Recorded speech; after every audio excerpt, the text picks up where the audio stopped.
Well, guys, I think we got it fixed. We're not hearing a super tick.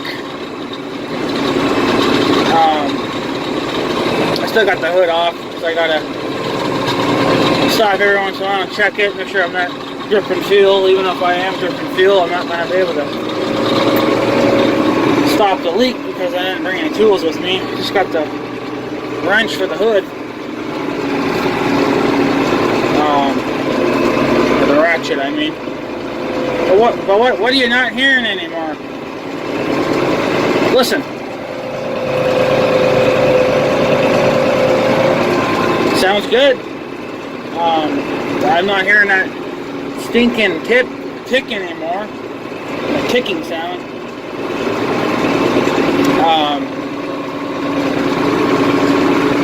But yeah.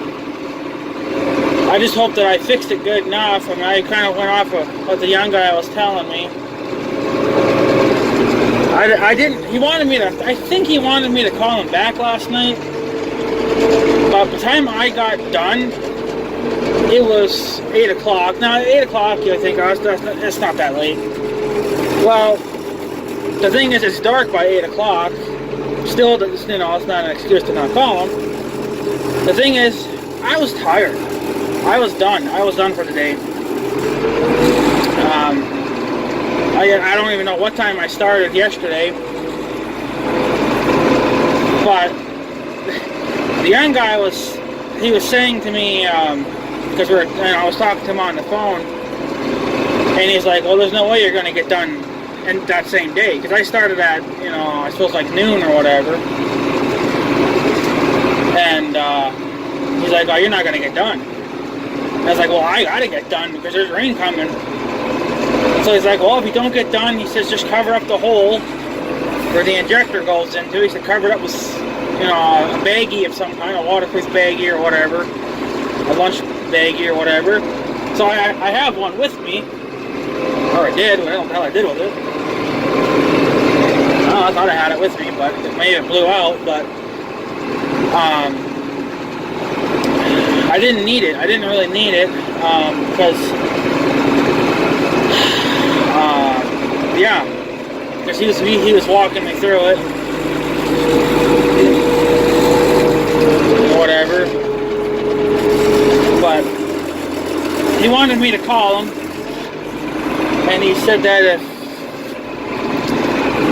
I don't know, I guess if I didn't call him, he said that he would show up sometime in the morning. Well, it's beyond morning now, but it's a good thing he didn't show up in the morning because I was kind of still in bed because I was exhausted, kind of stressed out in a way too because I didn't want to break anything, and I was worried about breaking something. So, but I guess the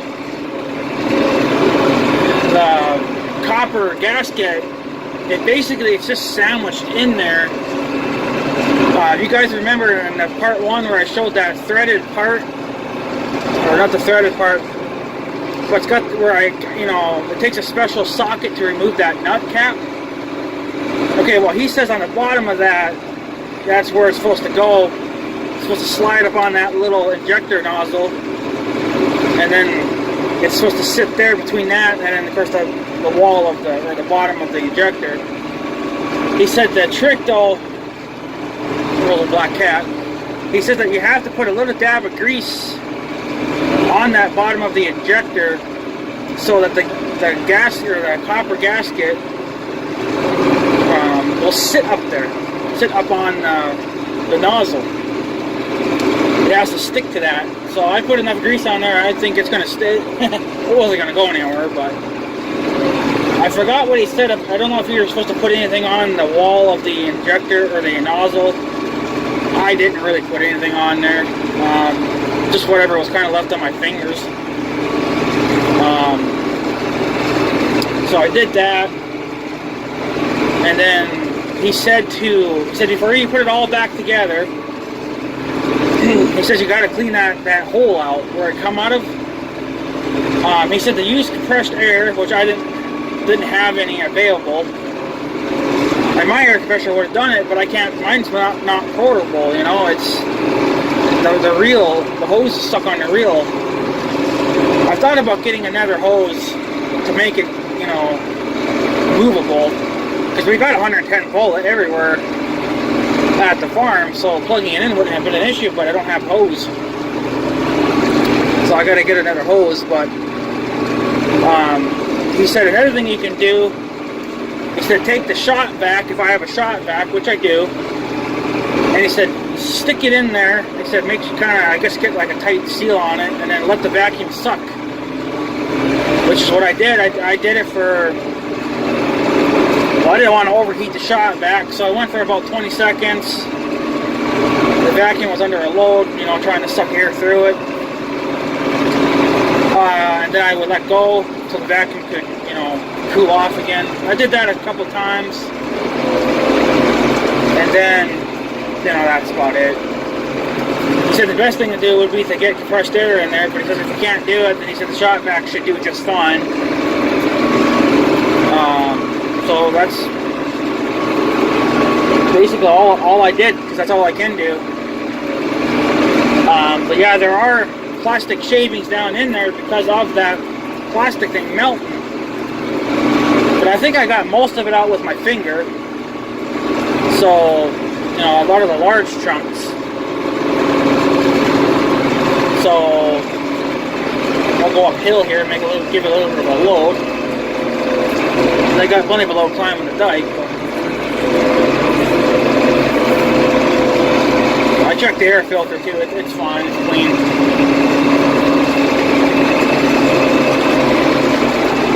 But man, I'm glad to fix it. I hope it lasts now for a few years. But now I know what to do if I need to do it again. Or if I need to do another one. Because I think I got one or two more yet that need to be replaced. They should start acting up. But yeah. So when you pull the injector out, you don't have to actually take the injector apart. You just have to clean it, you know, get any drum and stuff off it, and then just basically go down in there with a pick the old copper gasket out, because it probably won't come out. You can't use a magnet because it's copper, so it's not going to stick to that. So you're kind of on your own with that. Of course. Need to get some air moving. I'm starting to smell diesel. So, yeah. I didn't really want to call him back, because the last time, the last phone call I made, he didn't sound kind of like too happy. I don't know if he's just having a bad day, or, I mean, he said he was trying to get things ready for hauling hay, so I didn't really want to take up too much of his time. I took up enough of his time as it is, so I didn't bother calling him back. I just said the hell of it. And I was going to start this thing last night, as soon as I fixed it, but of course I had dead battery. So I put it on the charger all night, this little charger here. It still wasn't done though, it wasn't done charging, but I guess it was enough to, you know, just finally get it to start. So, looks like they're working on the bridge too a little bit again. They've been working on that bridge pretty hard this year. I think they've been at it now.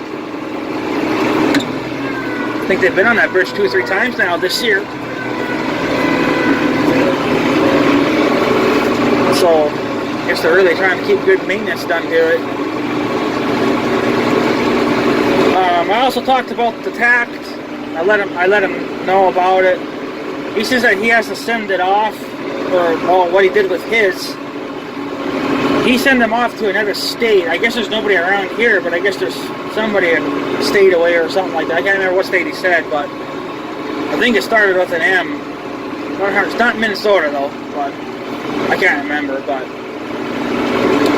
he said that he sent his in through John Deere, and then whatever there, but I don't know how I would pay for it. I suppose I could just mail the guy a check.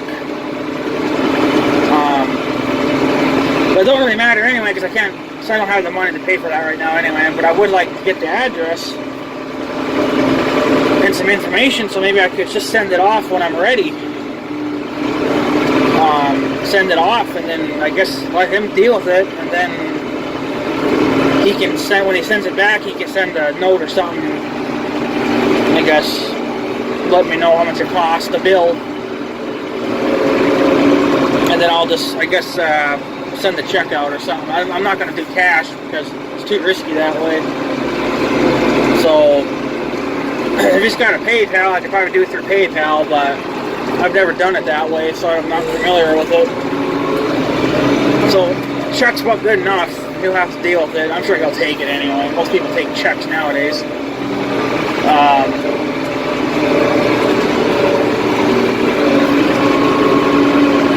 But yeah.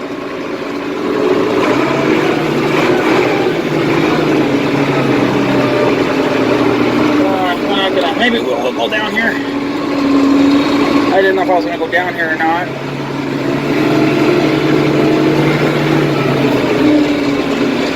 So, take a nice little look here. Got a little bit of puff of smoke. She's not cleaned out yet. I haven't opened her wide open yet.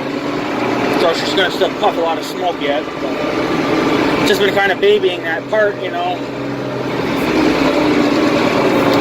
Usually when I put new parts on something, I like to break them in by babying them. Right now I'm working them good enough. Just putting them under a load by the engine, so.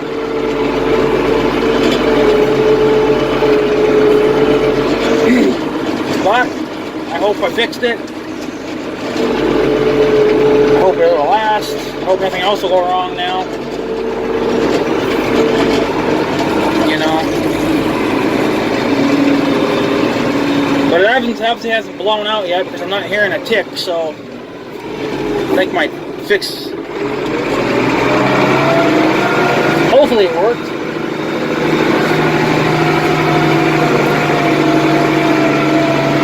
Nice good little load for it.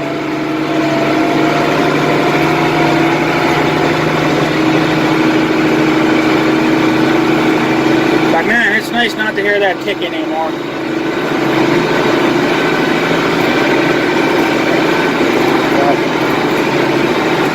But yeah.